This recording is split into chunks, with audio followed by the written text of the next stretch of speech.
Right. అంటే ఈ కేసులో మనం పర్టికులర్‌గా చూస్తే ఇది వెలుగులోకి వచ్చిన తర్వాత మేబీ 2-3 టైమ్స్ అనుకుంటా రాజ్ తరుణ్ మీడియా ముందుకు వచ్చాడు. తర్వాత ఎక్కడ కూడా ఆయన స్పందించిన దాఖలాలు లేవు.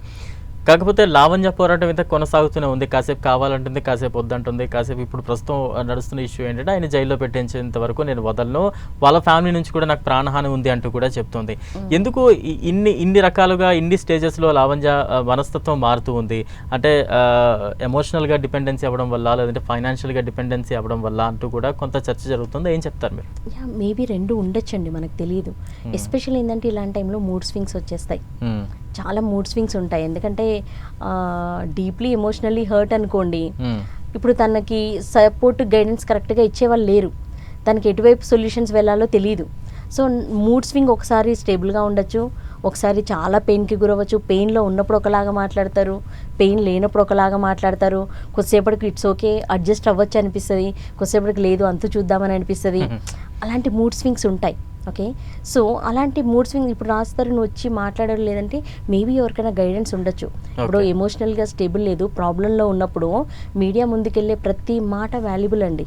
Okay, your word will create your world. నీ మాట నువ్వు నీ ప్రపంచాన్ని చూపిస్తుంది, రైట్? సో అలాంటప్పుడు కొంతమంది ఎమోషనల్లీ కంట్రోల్గా ఉండి దాని గురించి మాట్లాడరు.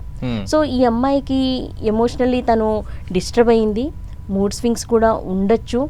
జరిగిన సిచ్యువేషన్ పట్ల తనకి రైట్ గైడెన్స్ కూడా ఉందో లేదో కూడా మనకు తెలియదు. సో ఎవరైనా క్వశ్చన్ అడిగినప్పుడు అప్పుడు తన ఎమోషనల్ స్టేట్ ఆఫ్ మైండ్ ఎలా ఉంటే అలా రెస్పాండ్ అయ్యే ఛాన్సెస్ ఉంటుంది. సో అలా రెస్పాండ్ అయినంత మాత్రాన అలాగే ఉంటారంటే అలా ఉంటారని కూడా చెప్పడానికి లేదండి. కొంతమంది ఎలా అంటే మాటల్లో ఎక్కువ చూపిస్తారు, నేను ఇచ్చేస్తాను, వచ్చేస్తాను, నీ అంతు చూస్తాను, ఇలా మాట్లాడతారు.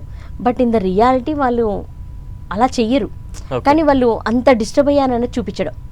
ఆ పర్సన్ ఎందుకు అలాంటి మాటలు మాట్లాడతారంటే ఇంత పెయిన్ గురయ్యాను, నేను ఇంత బాధకు గురయ్యాను, నేను ఇలా చేస్తాను అలా చేస్తాను అన్నది మాటల్లో చూపిస్తారనమాట. సో కాబట్టి ఆ అమ్మాయి ఆ పెయిన్లో ఉండొచ్చి ఎమోషనల్ మూడ్ స్వింగ్స్ ఉండొచ్చు ఆ అమ్మాయికి. అలా అన్నంత మాత్రాన చేస్తారని అనుకోవడానికి లేదు. మేబీ ఎమోషనల్ గైడెన్స్ కూడా తనకి లేకపోయి ఉండడము, వేరియస్ రీజన్స్లో తను అలా బిహేవ్ చేసి మాట్లాడి ఉండొచ్చండి.